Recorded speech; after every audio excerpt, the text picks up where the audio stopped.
Jennifer, I want to start with you.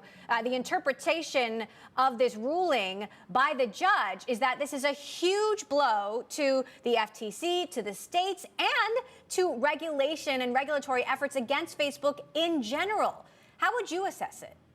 Well, I would definitely agree. It's a pretty huge blow to the states because their suit was dismissed with prejudice, which means they can't really take a second stab at the apple here. The FTC's was not. The FTC will be able to refile their case, and even though it really was a pretty good decision for them, I think because some of the problems the judge had with the case are going to be very difficult for them to fix.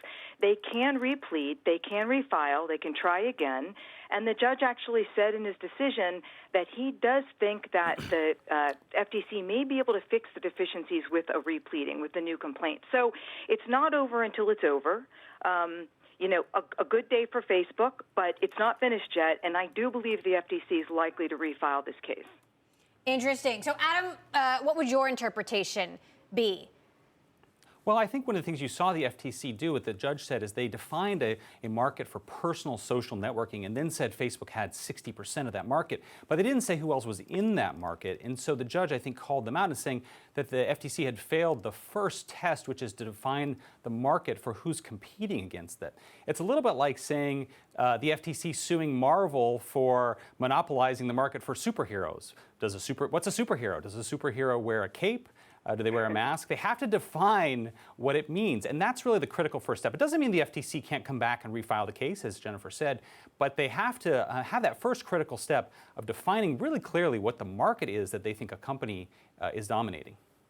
Facebook saying in response to this victory, quote unquote, in a statement today, we're pleased that today's decisions recognize the defects in the government complaints filed against Facebook. We compete fairly every day to earn people's time and attention, and will continue to deliver great products for the people and businesses that use our services. Now, Jennifer, Facebook has always argued that the FTC has been asking for a do-over here, that the FTC approved the acquisitions of both Instagram and WhatsApp at the time, and that they have never explained why they want to reverse that decision at this point. You would think that their first objective would be to prove that Facebook is a monopoly. Why did they fail to do that? Well, I think part of the problem is that this is a very difficult thing to lay out. In a complaint, you can't just make a bare allegation. When you make an allegation, you have to at least provide enough facts to back that up, to make it plausible that is possibly occurring. And here, I completely agree with Adam that they just said it's personal social networking services. They didn't say what that includes, what it doesn't include. And when they laid out the 60% market share, they were inconsistent because they said they have 60%, but yet they have no other competitors. It's just Facebook and Instagram. Well, then who makes up that other 40%, which is inconsistent? And the judge observed this. The judge saw this. And this is the very first step in a monopolization suit. You have to show monopoly power, and you have to show monopoly power in some way. You have to show some power to control price or control output, or you have to show a market share that suggests you could do so, and you can't just make a bare allegation. You have to back it up. And they failed to do that. And the judge is going to give them a chance to try to do it, but I think this could be a very difficult task for them. Interesting. Well, you wonder if they'll have a better approach under Lina Khan, approved as the new chair of the FTC. Adam, how do you see this in the context of the increased scrutiny coming from lawmakers, the House looking and debating those various antitrust bills last week, my interview with Senator Amy Klobuchar, counterpart in the Senate, saying they're also going to be doubling down on tech antitrust scrutiny? Taken together, it certainly seems like Congress is determined, but the big question is, will lawmakers actually be successful at proving these cases? Yeah, I think there's clearly a desire on the part of most people for the government to scrutinize big technology companies, to regulate them appropriately, and that's something that has a lot of support. That doesn't mean that the government doesn't have to go through the necessary steps to really build a strong case. And I think that is a tension that you're going to continue to see here. There is a lot of desire for the government to do something against the big technology companies, but those arguments have to be based in facts and law, starting with what is the relevant market. And sometimes there's an instinct on the part of regulators to define a market really narrowly to bring a case. And I think we see in rulings like today that if they really want to bring those actions, it really has to be based soundly on the facts and law, not on identifying a political target. Now, obviously, you worked at Google for years, helping Google defend Google against this type of criticism. What do you make now that the DOJ, that case is moving forward? They're scrutinizing now other parts of Google's business. This DOJ suit is now the biggest threat to big tech across the board. How big a threat is it? You know, I've lost track of all of the suits against the big tech companies.